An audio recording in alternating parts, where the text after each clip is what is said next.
Good afternoon and welcome everyone. I'm Benjamin Leavenworth, the Honorary Consul of Chile in Philadelphia. Today, I'm delighted to welcome you all back to another event in the World Affairs Council of Philadelphia's Beyond Our Borders Spotlight Chile series. This series is allowing the Council to focus on a single country or topic over the course of a year through all of our activities, our speaker events, student programs, and trips abroad. The Council decided to spotlight Chile as its first country for the series because of the robust and long-standing international relationship between Chile and Philadelphia.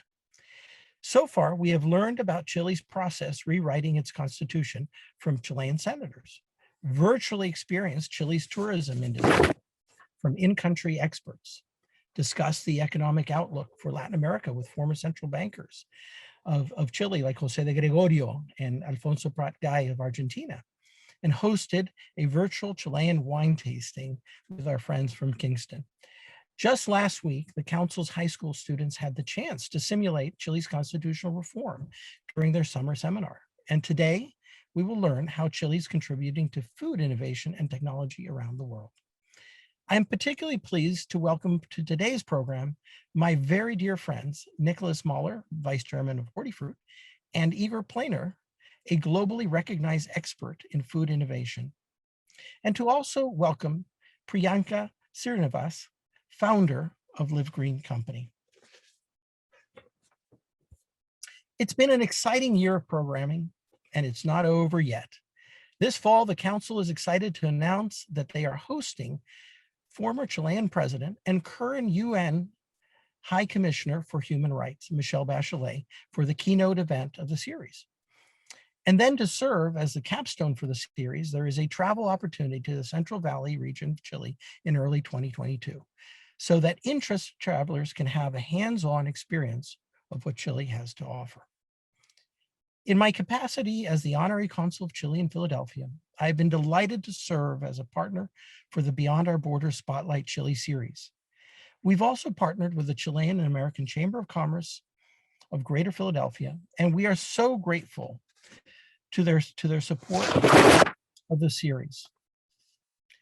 Thank you also to our event partners for today, ProChile Philadelphia and the Share Food Program. The Council is grateful to its sponsors, Tierra Hotels, the Port of Wilmington, Delaware, the Delaware River Stevedores, the Port of Philadelphia, Western Fumigation, the Maritime Exchange for the Delaware River and Bay, and Tasty Fruity International. Thank you so much to all of you. I'd like to offer a special welcome to the high school and college students on our webinar. These students are not just the leaders of our future, but they are also the leaders of today. Later on, we will have the chance to hear from one of these bright students as we begin our Q&A with our speakers. And if you'd like to send questions for our panelists, please remember to use the Q&A feature on your Zoom platform.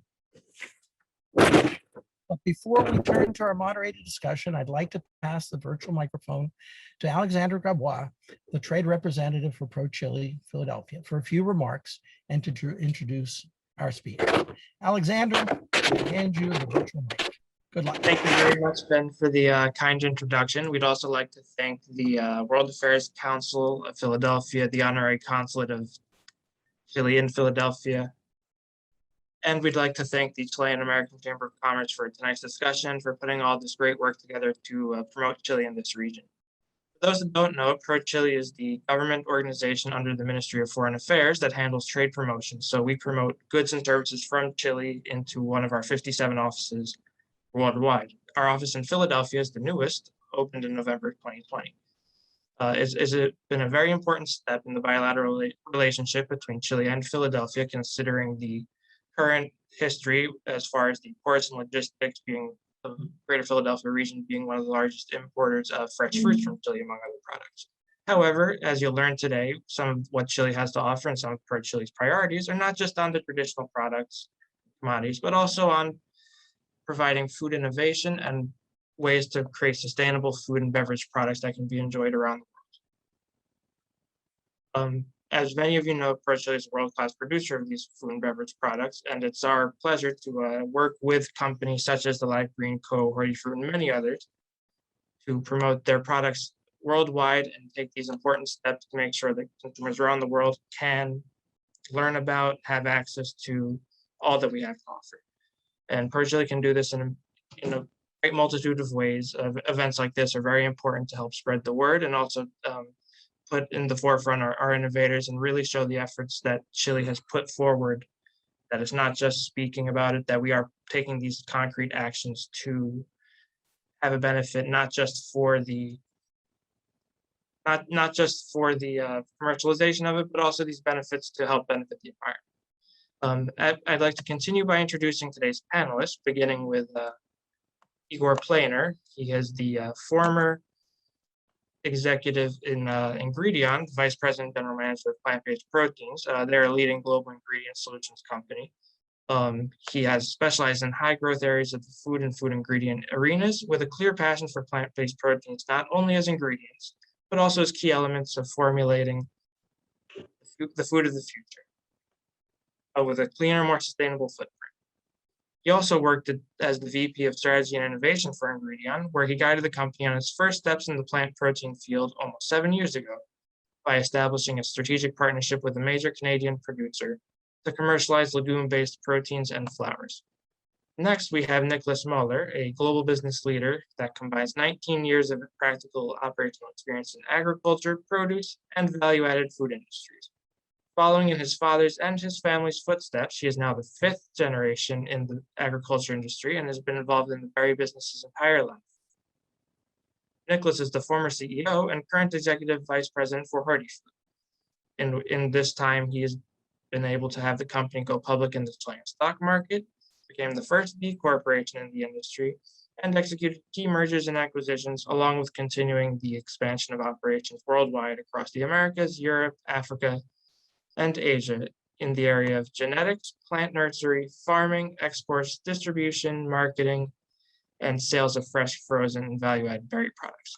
And last but not least, we have Priyanka Srinivas, who has been a very key innovator, disrupting the way the world consumes to make sustainable living available and affordable to everybody through her commitment and passion for sustainability. Today, she is the founder and CEO of the Live Green Company, and she was named one of the 100 women leaders of Chile for 2020. The Live Green Company is a Chilean food tech startup that blends the ancestral sciences of plant nutrition with biotechnology and machine learning to research and develop next generation clean label, functional, and sustainable plant-based food products. Priyanka is a very key example not only of food innovation, but also what it has to offer through the ecosystem, being an alumni of Startup Chile. They also adhere to the UN Sustainable Development Goals for good health, good work and growth, and responsible production. We're really excited to hear from all three panelists today, each giving a very interesting perspective on food innovation through key industries.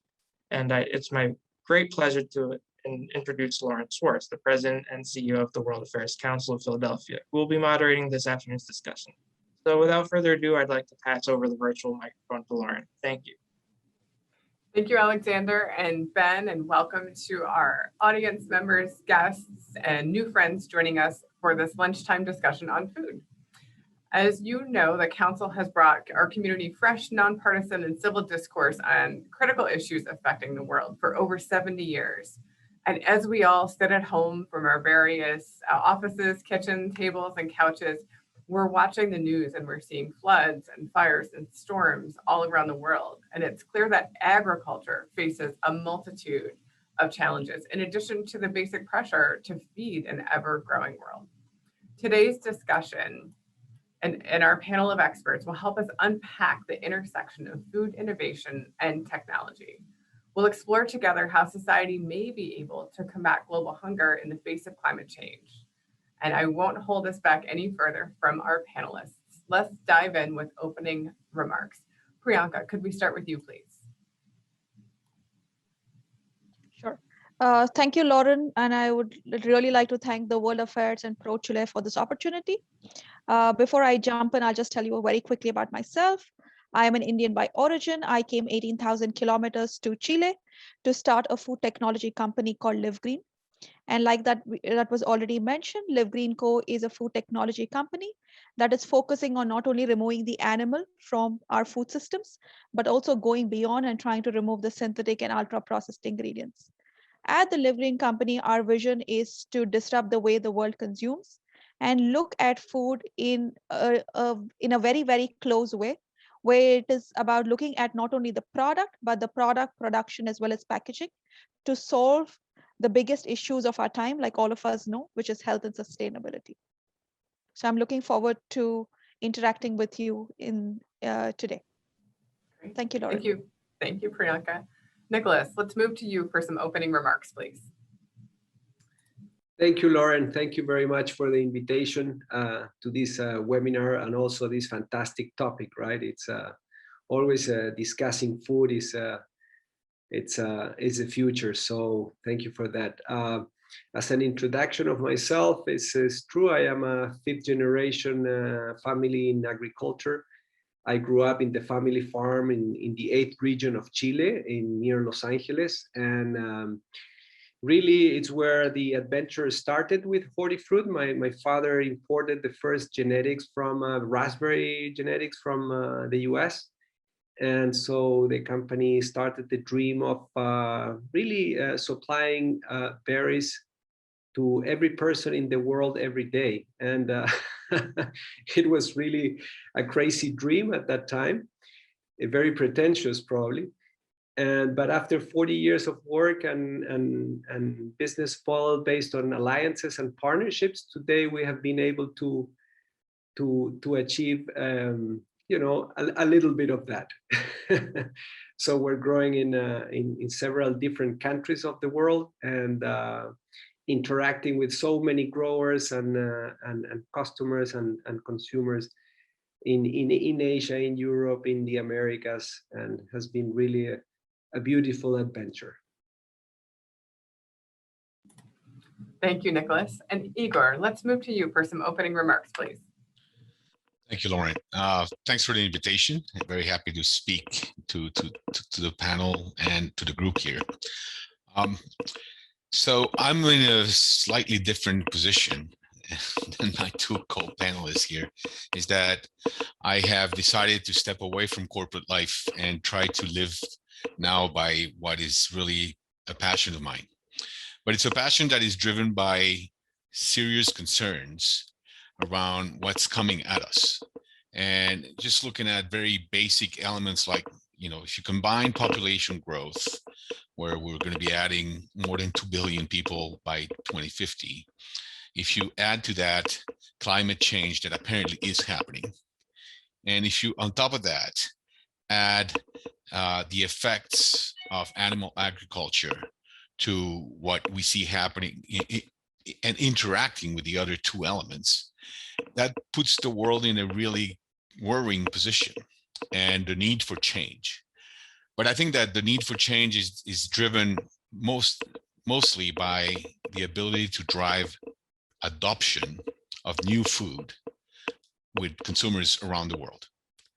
And adoption means understanding that we need to be able to establish points of encounter around the economics of the solutions. We also need to understand that as we are talking about food, we're talking about culture, and everywhere in the world, food is part of culture. And last but not least, I think that in many cultures, including Chile's, impact of food is also impact on indulgence, because food has to be a pleasure. So how do you combine the elements of concern that we all may need to share with the change that is needed, and with economics, indulgence, and at the end of the day, we want to consume these products, or we will want to consume them. They have to be good. Vast program. All right, some good opening remarks from you there, Igor. And so let's move into that topic a little bit more deeply. I'd like to start by asking you all about the innovation around doing just that, around making food more nutritious, accessible, and we'll add desirable, right, of interest based on the comments we just heard. We know the world population is continuing to grow, particularly in the global south, with the demand just continually increasing. I'd like to ask each of you for your comments, and you can take it from different perspectives. How are technology and innovation transforming the supply side of the food and agricultural industry in order to meet this increasing global demand? Priyanka, let's start with you. I think, Lauren, while what we are doing at Live Green Co. is that we are looking at innovation with a different lens. And when we're looking at innovation with a different lens, what I mean by that is, if you look at traditional food manufacturing and the way product formulations are done, they are fairly traditional, which haven't been disrupted. So you try to basically do a lot of kitchen tests. You'll have a lot of food scientists and engineers that are working with it. But we see that it is really important to start looking at food also with a data lens. And that is what we are building at Live Green. So at Live Green, what we are doing is that we are looking at all these ancestral wisdoms, which say in Asia, specifically because that's where I come from, have been used over a lot of period of time. So you have a lot of indigenous crops. You have a lot of crops which talk about multiple benefits. And these are more said in terms of stories and tales, but haven't been looked at with a scientific lens. So that is where we come from, where we are trying to accumulate these databases of all the ingredients that have been used and are being spoken of, either in the way of using food as your first medicine. And then we apply the lens of biotechnology, where we say that, okay, why is turmeric good? What is so special about turmeric? Because we talk about the golden lattes, we talk about also using turmeric with antibacterial and antiviral properties in wound healing. So we try to look at ingredients with a lens of scientific biotechnology to it. And then we apply the lens of machine learning, because it becomes extremely difficult with the overall 450,000 plants that nature has to offer to actually discover newer ingredients and newer benefits of ingredients. And that is where we use a lens of machine learning to be able to see what are the various ingredients, what is the functionality that they have, and then try to induce these innovative ingredients in an innovative format to the food that we're already making. So to give you an example, we launched our ice cream range in Chile, where we not only removed the milk, which is traditional milk, and the eggs, but we also replaced the highly processed stabilizers, anti-freezing agents, anti-caking agents with plants, and made an ice cream which is 100% plant-based, but also additive-free. And to Ignor's point, where it has to be delicious, it has to be craveable. And we noticed that Chile is one of the highest consumer per capita of ice creams in LATAM. And that is where we launched a product, not only keeping what the consumer is already used to, but also look at product innovation with a different lens of data and data science in it. Thank you, Priyanka. So we've heard about data and some innovations in ice cream, which is making us all hungry. Igor, let's shift over to you. What are your thoughts on technology and innovation to get at the growing demand met with climate change? Look, I can think of 4 different elements that are critical and that will be critical as we go forward. I think there's the first dimension to me, which is about agronomy and agronomy development. If you look at today's crops and what is being planted around the world, we revolve around 5 or 6 crops, and that actually weakens the ability to have diversity and to have key elements for very good formulation. So agronomy development is something that is extremely important as we go forward. And not only because of the variety that it brings, but also because of the resistance that the crops will need to have in a changing world. I think the second part that is a little bit intriguing to me is that where is fermentation going to go? How is that going to transform? And is it actually on the long term and large scale, is it going to be viable? I think those are still questions that need to be asked, and not sure that the answer is yes. I think that there's also a lot of progress to be made around plant processing.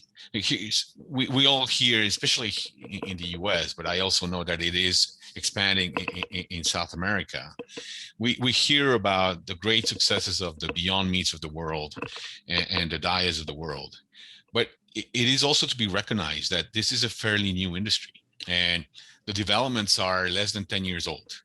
So there's a lot of progress to be made. There's a lot of progress to be made around how those plants, new plants, the agronomy gets processed, and how do you generate better ingredients. Then last and not least, I think that I actually share with what Priyanka says, that it's also in the magic of formulation.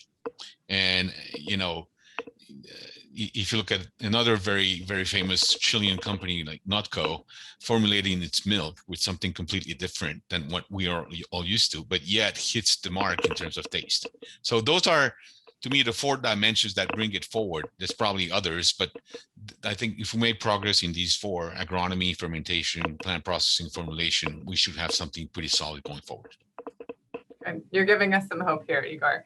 Nicolas, over to you on technology and innovation in the supply side of the food and agricultural industry.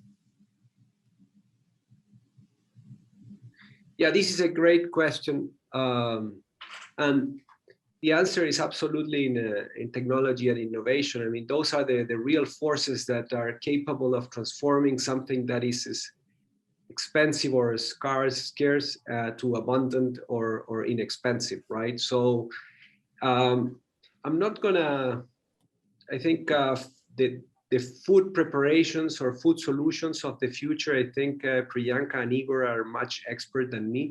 I'm gonna go to the perspective of farming and production of food in the world. And I think if I could think on 2 or 3 technologies that are really shaping the production of produce in the world, number 1 is genetics. The planet is like a farm. You have incredible potential, but you have also dry areas, humid areas, you have problems, you have weather issues. So I don't think people is aware what you can achieve with variety developing. You can, I mean, just to give you a practical example, for example, blueberries, there was a great innovation when we developed blueberries that were able to grow in non-chilling our regions. So instead of having them in the northern hemisphere and the southern hemisphere, today we can produce in all the regions of the world, basically, even with no cold in the winter. So that permits you to maximize and optimize the production of different fruits and vegetables in so many new regions of the world that before were not available for those crops. I mean, cherries is a great example. You have cherries two months of the year in the off season and 2 months of the years when you're on season, and that's it, because we haven't yet developed those next generation of varieties. But I think there is also the efficiencies of cost that we're seeing with the new development of new varieties. You improve taste, you improve shelf life, you improve, as Igor mentioned, resistant to challenges like weather or insects and so on. So, and I'm talking about traditional breeding, not like GMOs or anything like that. That is a huge topic to discuss as well, but maybe for another women. So the other one is, I think Igor was trying to cover that too, is the control environment systems, right? When you combine genetics with protecting the crops, and there you have like traditional farming all the way to vertical farming, right? That we're seeing indoors, technologies that are producing, and so in our case we have been walking this path, and the savings in water, the protection to hail or rain or different challenges that we face every day in farming, it's amazing. And so really, I think we're very optimistic with the future in terms of food production. It's like the usage of our brain power with the world is the same. I think we're just scratching the surface on the potential that we have here to produce food in an abundant and inexpensive way. That's uplifting to hear, right? The headlines sometimes say, you know, double world's food production in X number of years. And for your average grocery shopper or person, that's just so overwhelming. So getting a bit into more of that topic, sometimes when we think about the opportunity to grow and to solve these problems, it seems like we might be having to make a choice against solving these problems with technology versus sustainability and mitigating the impacts or increasing the impacts of climate change. So let's talk a bit about that. Of course, nutritious food is important, but if we can't produce that nutrition sustainably, well, it's not a sustainable or a viable solution to the food problem. When we think about this, we think about producing foods on a large scale, but lessening the impact on land and decreasing water needs, or finding ways to produce food in areas impacted by climate change that are continually going through drought and flooding seasons, which we haven't seen the likes of before. Of course, the fires we're seeing all over the world. And many are already feeling these dual pressures in their communities at home and seeing prices in the grocery store go up. So I'd like to ask, in addition to the technology and the innovation we just spoke about, how do we face all of this in the face of climate change and with an eye towards or a dedication towards sustainability? Igor, let's begin with you. Look, let's start maybe with a more alarmist side, because it's not, when you hear us speaking here, it sounds a bit like, hey, you know, everything is fine, we got it solved. And unfortunately, that's not true. I think I want to start with just, you know, the habit and the impact of animal agriculture. And they're different, and this has been debated. There's been obviously the impact of lobby groups in what the statistics are, but roughly one needs to understand that animal agriculture today is responsible for slightly under 15% of greenhouse gas emission. And that's feeding into the issues around climate change. So it's a self-fulfilling prophecy. We cannot keep doing that. But it's also, not only is it, you know, having an impact on greenhouse gases, but it's also an extremely low efficiency system. It takes 10 times more energy, water, to actually have an animal protein that it requires to have a plant-based protein. And I think that that's a transformation that will need to happen in order to get to that point where we can walk away, diminish the impact. I mean, the support that we get from animal agriculture moving into plant-based. But I go back to what I said earlier. You know, soy burgers have existed for 25 years. But except the ultra vegans, I don't think that anybody has gone there repeatedly. So, and why? Well, because they're not that good. They were not that good. They were not very tasty. And I think that is the combination. I go back to the combination of economics, culture, and indulgence. If it's not good, consumers are not going to go back to it. And that's really a large part of the challenge going forward. So, you know, it's solvable, and I think whether it is AI or agricultural practices or technology in the larger theme, I think it's all solvable, but it's not easily solvable, and it would require some focus. Reactions to that from you, Nicolas?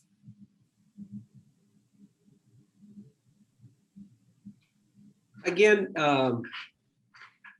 we all have seen that with COVID, that has been brutal for the world, but we have seen some positive things, right? For example, digitalization advanced 5 years in one, and so did sustainability, I think. I think the hope comes from of course, this is a teamwork that comes from consumers, but also from the top of the world. And we're seeing a big shift from the major, from the financial industry, for example, right? I think they have a big responsibility, and we're seeing a shift in investors in terms of decisions that they're doing and putting the money in more sustainable projects. And I think that's huge. And in our sector, in agriculture, has been like that. Really, we didn't have that availability of money in the past. I would say after the crisis of 2008, the financial world started to put more attention on sustainable assets like agriculture, and that has been a great opportunity for the sector to grow and really develop. So that is very important. I think there's, to us, our view is that there's so many creative suppliers out there in the world. There's so many groups that are providing fantastic solutions for our problems. I think one of the main tools is partnerships and partnering and finding those suppliers to create newer and better solutions. And again, one thing we did in Chile, for example, we're transforming all our energy from electric to solar. And Chile, it's a very rugged country. The geography is tricky. So, and the flat land is very expensive. So we found this supplier, Solarity. We came with the idea of installing solar photovoltaic plants. Sorry. And but you can install them in the hills, and you can use expensive land for agriculture. So we came out with the idea of placing them on top of the water reservoirs. And so there, on top of that, you help with the evaporation of the water because you provide shadow. And we are already switching to 80% of our energy to solar. So every day you find alternative solutions and ideas that it's just a matter of that networking and trying to partner with the right people. So it's encouraging. It's encouraging. I think we're seeing solutions every day, newer, better alternatives for the problems. That's wonderful to hear. And innovative solutions, right? We're talking about food, and you're telling us let's put solar on top of water reservoirs. And these problems and solutions are all interconnected. Priyanka, let's hear from you on sustainability and the impacts in this industry and where we're headed. Sure. So I think, Lauren, sustainability, I think there would be multiple, but if I have to break out, there are three major players. One is the consumer, which both Nicolas and Igor have touched, but the consumer, or the Gen Z and the millennials, or I would say the Gen Z and beyond, have become extremely conscious, and they're driving this movement to an extent that doing good is doing good business. So in the past, it was all about cost optimization. It was a lot more in terms of say buying a car, but now it's more a shared economy. So I would say the generation that we have ahead is actually driving this movement, and it's driving it in the right path. And that is where this change is being accelerated and adoption has become so quicker. The second space that I see that where Nicolas covered about governments, I think we need subsidiaries in place. Like you need governments to start taking stricter action and also relook at how grants or subsidiaries were given by industry to accelerate the need of the hour and help with transition. Because as an early stage founder, I can totally echo with how difficult it was to survive and how much effort did it take to build a business which is sustainable and that wants to do good. So that is a space that I think that a lot of governments should do and start relooking at how grants and subsidiaries are given. The third space is definitely the industry itself, where we talk about, say, the Beyond Meat, where Igor spoke about, yes, you're coming up with a plant-based solution, but if you needed 11 years and $2 billion to reach the impact you have reached so far, which is brilliant, but if you look at the large scale of things, it's $1 trillion industry, and the industry has not even scratched the surface. So if you want to accelerate the change, and if you are saying that we have UN Sustainability Development Goals to be achieved by 2030, I think we have a timeline, but we do not have yet a lot of measures to accelerate to meet that timeline. And that concrete measures to do that would really help sustainability, and also look at solutions in a more complete way. That yes, we are taking out the eggs from the equation and we are giving plant-based eggs, which is amazing.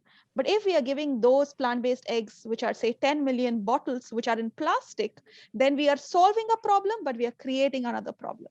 So I think the overall problem solving should be multidimensional, with multiple industries collaborating to solve that ultimate goal.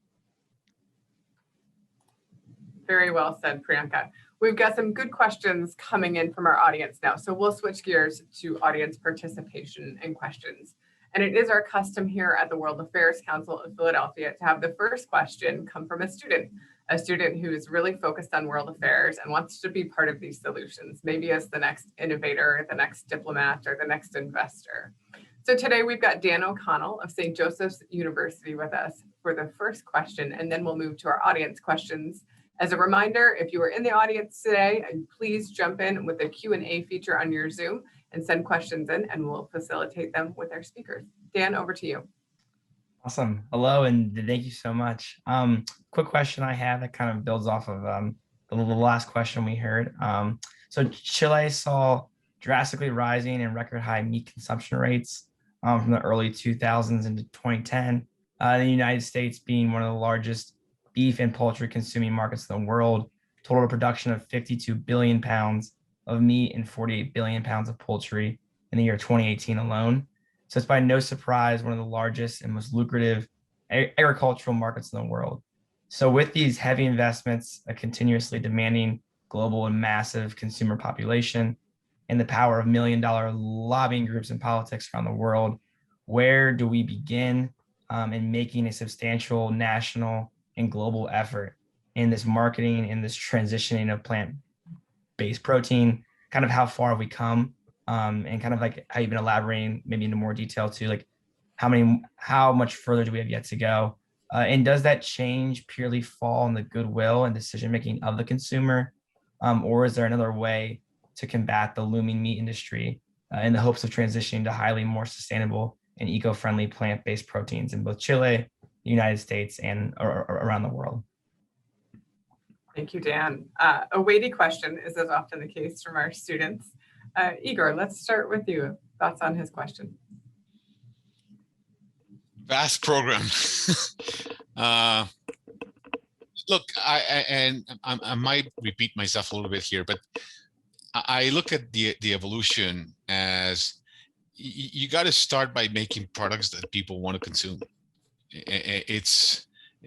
That sounds very simple, but you can push first consumption via all kinds of marketing and ads, and people will have some curiosity and they will try it once. But what you want is to make sure that they try it many times, that they come back to it, because all of a sudden it becomes part of their diet. And to me, that's a big part of the challenge. It has been a big part of the challenge. I still recall, for the last 5 years, every 6 months, we used to have a internal panel at work where we would taste all of the dairy and all of the alternative meat based products. And very, very few of them were any good. And that really measures the progress that still needs to be made, because it's not because you're not going to scare people into change. You have to entice them towards it by actually having excellent products that people want to go back and buy and consume. So I think that's what you start. And there are solutions, out there, but you have to be very demanding in terms of the quality of the products that you end up putting together. Indeed. For the question and answers, we'll go a little bit more quickly. So if we get a good answer, we'll move on to the next one, unless one of the other panelists wants to jump in. This question is from Julie, and it's for Nicolas. Julie asks you, Nicolas, do you feel that growers are open to computer modeling, which would show them how changing weather patterns may impact the pests that they can expect and the efficacy of pesticides, technology in the field? So the question was if growers are open to that? Mm-hmm. Yeah. And how is it being used? That's a fun question in the sense that it's so hard to be a grower, right? You have so many challenges, and you can't do everything alone. You have to learn new technologies, embrace them, and do R&D. I mean, you can't do R&D alone, and you can't try things, because if you fail, you're going to go bankrupt, right?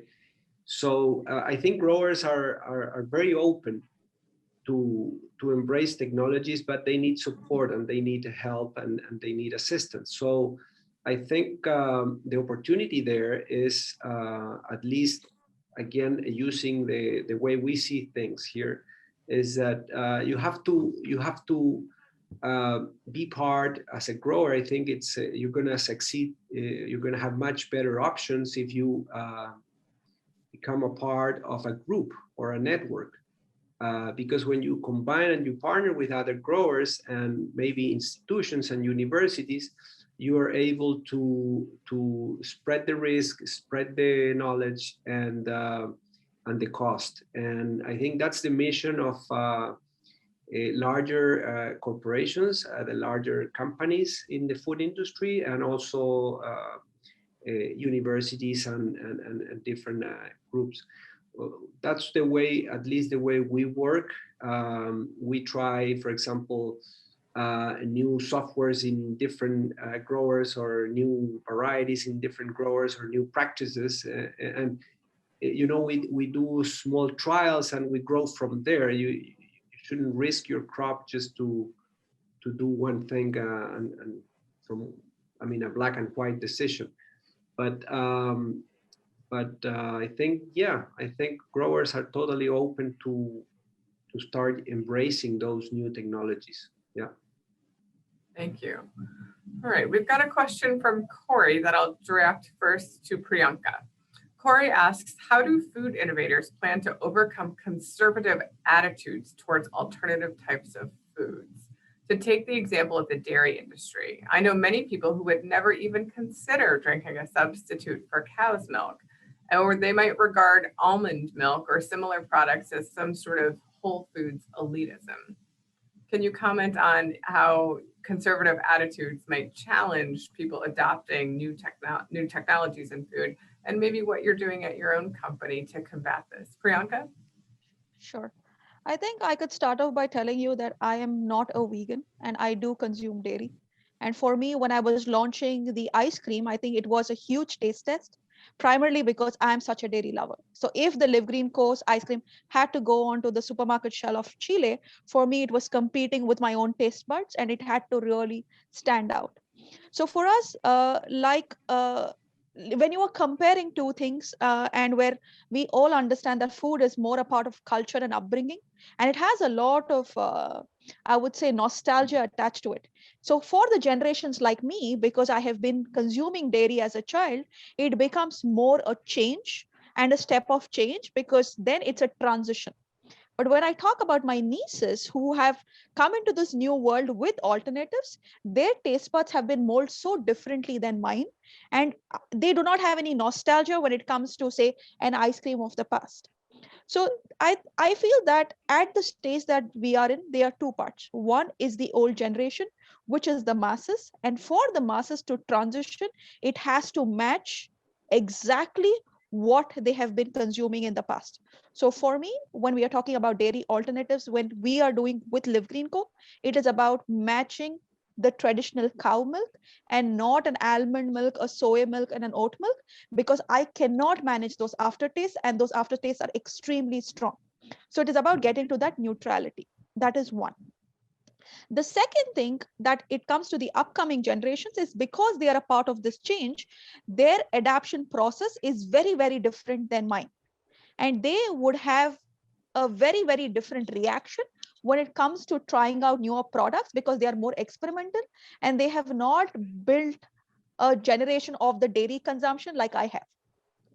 Moving to the second part of the question, when you spoke about the Whole Foods elitism, I totally reckon with that comment, primarily because if you look at a Beyond Meat in the past, and if you look at price parity, in no way they could compete with a beef burger. Primarily not because the Beyond Patty is expensive to make. It is because the subsidy the beef industry is given is not passed on to the plant-based industry. And that goes back to the comment which I made earlier, that if you really think and wonder, do you think a glass of milk which comes out of a cow is cheaper than a glass of almond milk? No, the almond milk is in reality cheaper. What makes the cow milk cheaper is the subsidy that it gets. So if we really shift the way the governments are thinking and make those movements, I think we should be able to transition by one, tackling the taste, second, tackling the price. Very good. Thank you, Priyanka. We've got a question from Maggie, and she asked, what do the panelists think about specially developed superfoods, such as the indigo rose tomato recently developed by Oregon State University? It's a truly purple tomato with very high levels of antioxidants. Are GMOs like this the future of nutrition? Igor, what are your thoughts? This is a very it's a dangerous question to answer, but I'm going to actually say yes. But I think that we need to evolve from the GMOs of the past, where GMOs of the past were all about field yield, and we're not very regarded in terms of the effect, the ultimate effect on the environment. I think that there's something that we have not spoken, but it's the link between food and health. And I think that the documentation of those links between food and health and are going to become critical, because the other thing that is really out of control is the healthcare costs. And food has such a great impact on it that I do believe we will have to build health functionality into the foods that we eat. And one very good way of doing that is through GMOs. But and I realize that that goes against principles of clean label, but I think that the definition of GMOs will have to evolve as to what it represents and what is the ultimate gain that we're getting. Very good. All right, we've got a question from another woman named Lauren K in our audience, which I'll direct towards Nicolas. Lauren asks us, as food producers look to make crops more resistant to disease and pests, are producers also looking at the effects of year-round availability of certain crops in the overall ecosystem in order to reduce the risks of pests that feed on those crops that are now available year-round?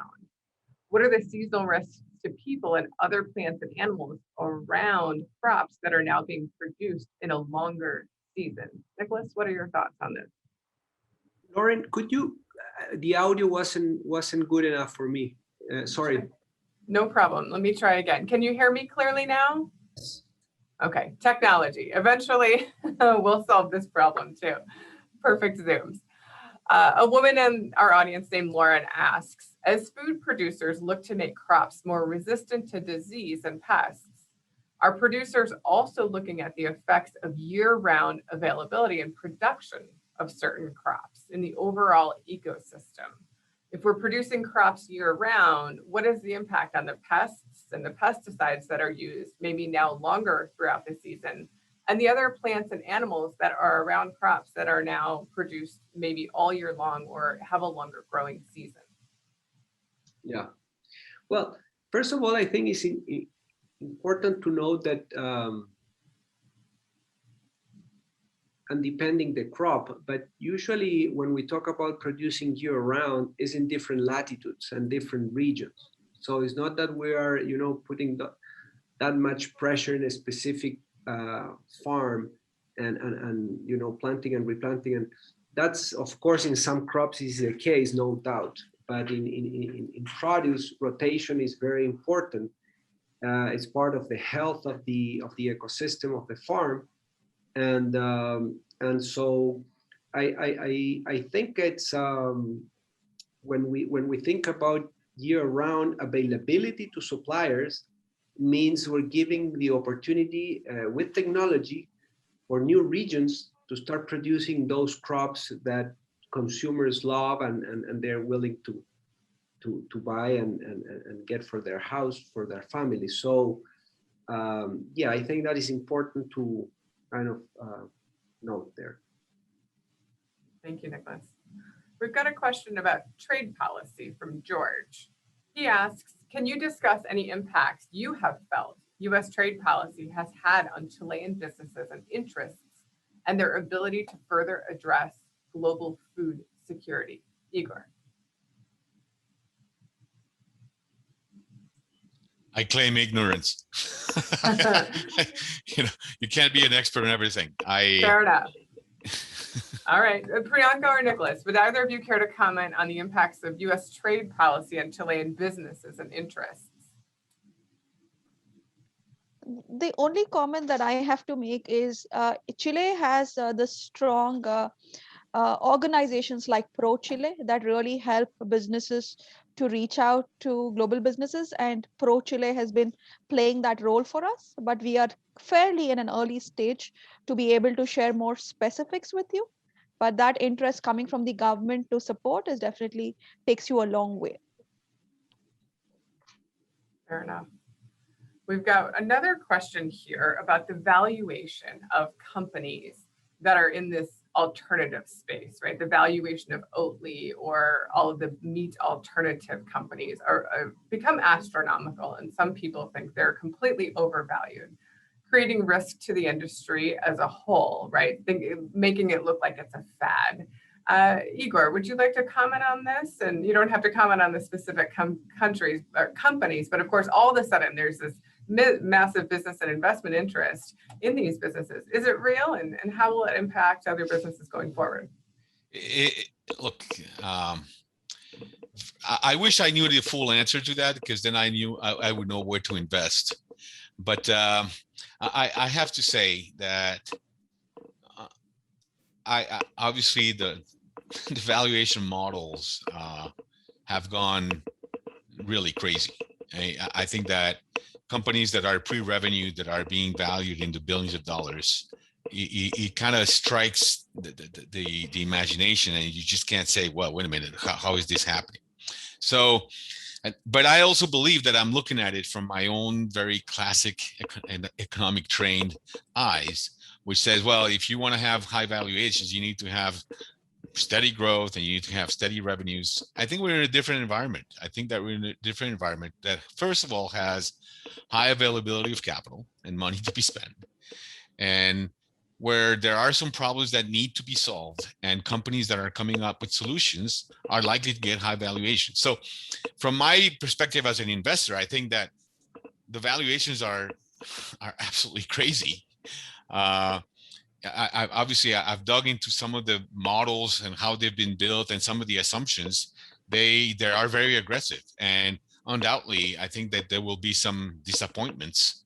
But it's very trend. I mean, the trend is very solid, so it's not going to all disappear. It's not just a bubble that fully explodes. I think there'll be winners and losers, but yes, the valuation models tend to be crazy.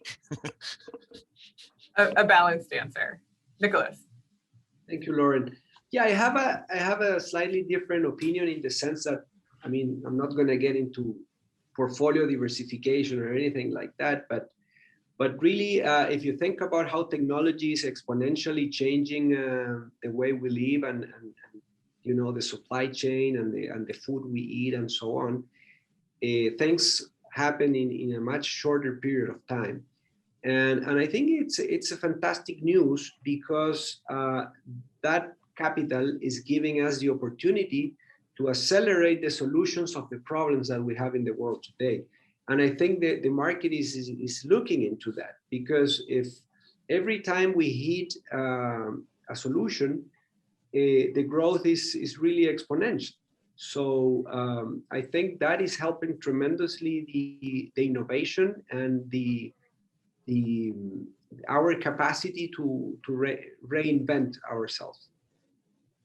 Excellent point. Priyanka. Great news to me.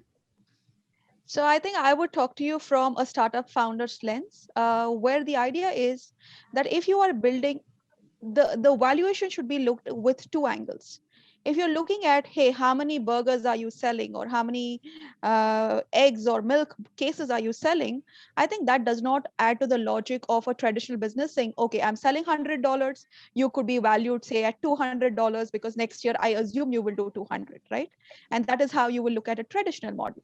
But if you are building deep tech businesses like what we are doing, where it is about, we are trying to use biotechnology, machine learning, getting talent at that scale to solve the biggest problem of the world, it is also about potential.